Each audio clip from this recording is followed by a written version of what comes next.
ዛፎችና ድንጋዮች ጽድቃቸውን በመግለጽ ገሪማ ገረንከን እያሉ አፍ አውጥተው በሰው አንደበት ያመሰገናቸው እኒህ ጻድቅ ከተሳቱ ቅዱሳን አንዱ ሲሆኑ በጠዋት ስንዴ ዘርተው ዕለቱን አዝመራውን ሰብስበው በማግስት መስዋዕትን ያሳረጉና በግራር ዛፍ ላይ በሬዎችን አውጥተው የስንዴውን ነዶ ያበራዩት እንዲሁም ፀሐይን እንደያሱ ቀጥ አድርገው ያቆሟትና ወንጌልን የጻፉበት ብራናቸው ዛፍ ሆኖ የበቀለላቸው የአባ ገሪማን ታሪክ ይዘን ቀርበናል።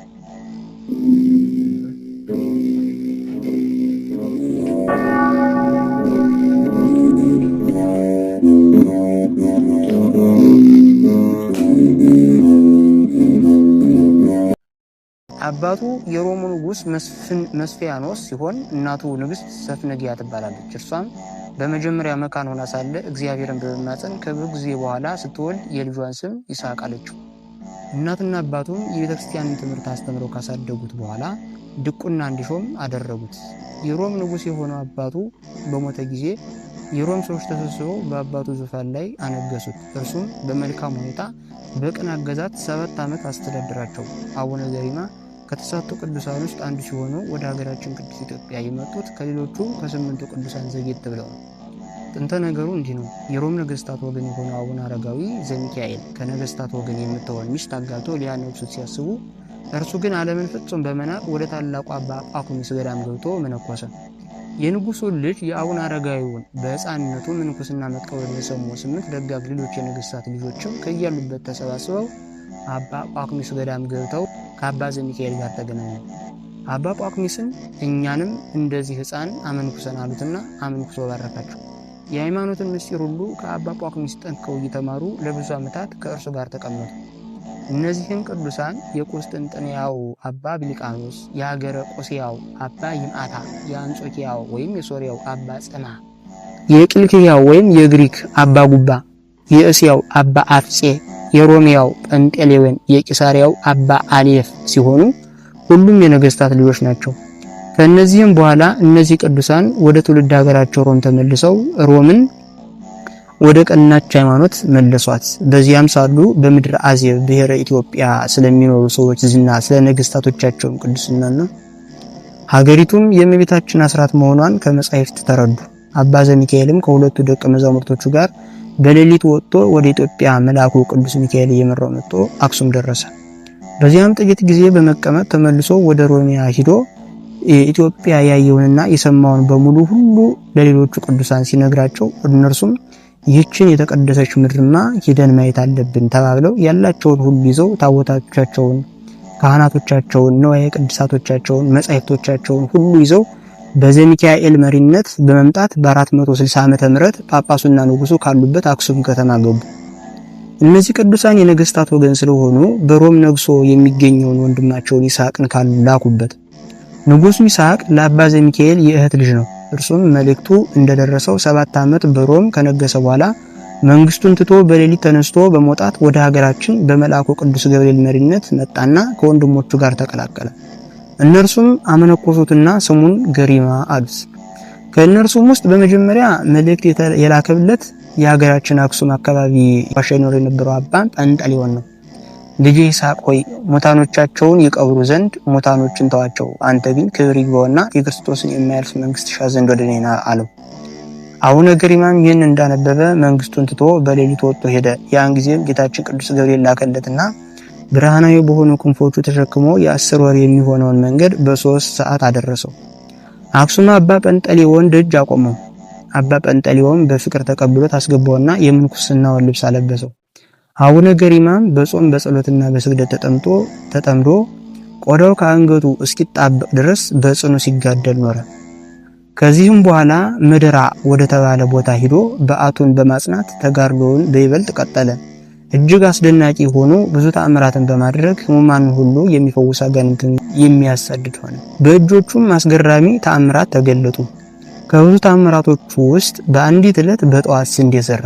በሰርክም አዝመራውን ሰብስቦ አስገብቶ ከእርሱ መስዋዕትን አሳረገ። በማግስቱም በግራር ዛፍ ላይ በሬዎችን አውጥቶ የስንዴውን ነዶ አበራየ። 77 የእንቅብ መስፈሪያ ስንዴ ሆነ። ሁለተኛም የወይን ሐረግ በደረቅ ጨንጫ ላይ ተከለ። ወዲያውም በቀለችና አበበች፣ ፍሬም አፈራችና በእርሷ መስዋዕትን አሳረገ። አባታችን 4ቱን ወንጌላት በአንድ ቀን ጽፎ ጨርሶታል። ሲጽፉ መሽቶባቸው ፀሐይ ልትጠልቅ ስትል ገዝተው አቁመዋታል። ጽሕፈታቸውን ሲጨርሱ ከእንግዲህስ ግብርሽን ፈጽም በማለት ግዝታቸውን አንስተው ፀሐይን እንድትቀጥል አድርገዋታል። የሚጻፉበት የነበረውን ብራናቸው ከመሬት ቢወረውሩት ጸድቆ በቅሎ ለምልሞ ትልቅ ዛፍ ሆኗል። አባታችን የከበረ ምራቃቸውን ከትልቅ ጠፍጣፋ ድንጋይ ላይ እንተፍ ቢሉት ከድንጋይ ላይ ጸበልም ሆኖ ፈልቋል። ጸበሉ አሁንም ድረስ ዕውራንን እያበራና ብዙ አስገራሚ ፈውሶችን እየሰጠ ይገኛል። ትግራይ አድዋ ባለው በገዳማቸው ውስጥ የሚገኘው አስደናቂው የአቡነ ይስሐቅ ጸበል የሚፈልቀው ከጠፍጣፋ ድንጋይ ላይ ነው። የበለጠ የሚያስገርመው ደግሞ ጸበሉ ከድንጋዩ ላይ በግልጽ እየታየ የሚፈልቀው በጠራራ ፀሐይ ብቻ መሆኑ ነው። ጸበሉ ከቀኑ ከ6 ሰዓት ጀምሮ እስከ 9 ሰዓት ባለው ጊዜ ብቻ ነው የሚፈልቀው። በቦታው ላይ የሚገኙ አባቶች እንደሚናገሩት ቀትር በጠራራ ፀሐይ ካልሆነ በቀር ጸበሉ በቀዝቃዛ ሰዓት ጠዋት ላይ ወይም ደመና በሆነ ጊዜ አሊያም በክረምት አይፈልቅም። አባ ይስሐቅና ጓደኞቻቸው የሚመገቡት በማህበር ስለነበር አባ ይስሐቅ ግን አፋቸውን ሸፍነው የሚበሉ እየመሰላቸው በጨርቅ ሸፍነው ደብቀው ለነዳያን ይመጸውቱት ነበር። አድዋ አካባቢ የሚገኘው ሰሎዳ ቅዱስ ሚካኤል የሚኖሩ ካህናት ቅዳሴ እንዳይታጎልባቸው እንዲያሟሉላቸው አባ ይስሐቅ እንደው ጠየቋቸው።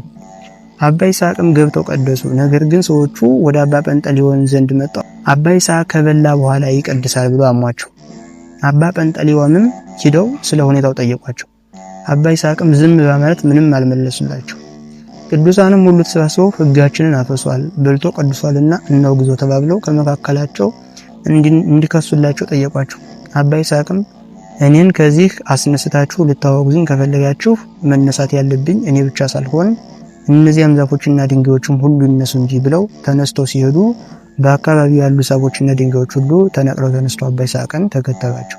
ዛፎቹና ድንጋዮቹም ገሪማ ገረምገም እያሉ አፍ አውጥተው በማመስገን የሚያሟቸው ሰዎች ፊት ቅድስናቸው መሰከሩላቸው።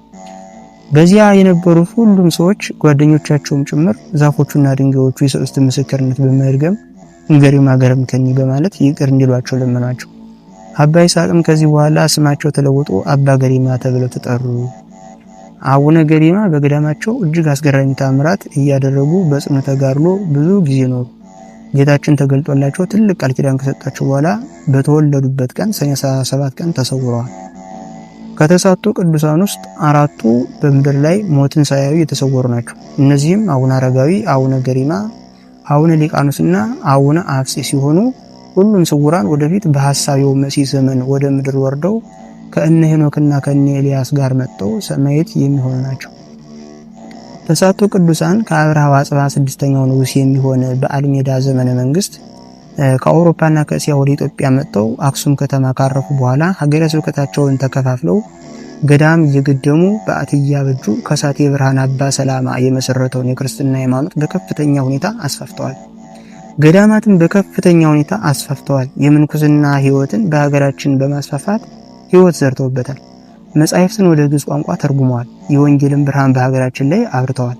ድውያንን እየፈወሱ ሙታንን እያስነሱ በተአምራታቸው ቁስለ ስጋን በትምህርታቸው ደግሞ ቁስለ ነፍስን ፈውሰዋል። ሁሉም እነዚህ ቅዱሳን በአንዲት የጸሎት ቤት በምንም ሳይለያዩ በአንድነት በአንድ ቃል ተናጋሪ እንዳንድ ልብ ሰባሪ ሆነው ለጸሎት ቆመው ውለው ያድሩ ነበር። የአባ ዘሚካኤልም እናት ወደ ሀገራችን ኢትዮጵያ መጣ ከሴት መነኮሳት ጋር እነርሱ ባሉበት አካባቢ ትኖር ነበር። አባ ዘሚካኤልን የበላይ አድርገው ሾሙትና ስሙንም አረጋዊ ያሉት። እነዚህ ቅዱሳን ድውያን እየፈወሱ ሙታን እያስነሱ እጅግ በጣም አስገራሚ የሆኑ ድንቅ ብዙ ተአምራትንም ያደርጉ ነበር።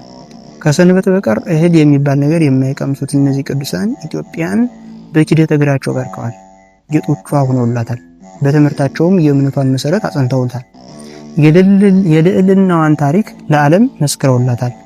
ቅዱሳኑ ለ12 ዓመታት በፍጹም አንድነት አብረው ከተቀመጡ በኋላ እርስ በርሳችን እየተያየን ብንኖር ተድላ ደስታ ይሆንብናልና ተለያይተን እንቀመጥ ብለው ተማክረው በተለያየ በዓት በተጋድሎ መኖር ጀመሩ። አባ ሊቃኖስ በደብረ ቁናጽል፣ አባ ጰንጠሌዎን በእርሱ ትይዩ ሆነው አባ ሊቃኖስ በደብረ ቁናጽል፣ አባ ጰንጠሌዎንም በእርሱ ትይዩ በሆነ ቦታ፣ አባ ገሪማ በደብረ መድራ፣ አባ ጸማ በደብረ ጸዲያ፣ አባ ይምዓታ በደብረ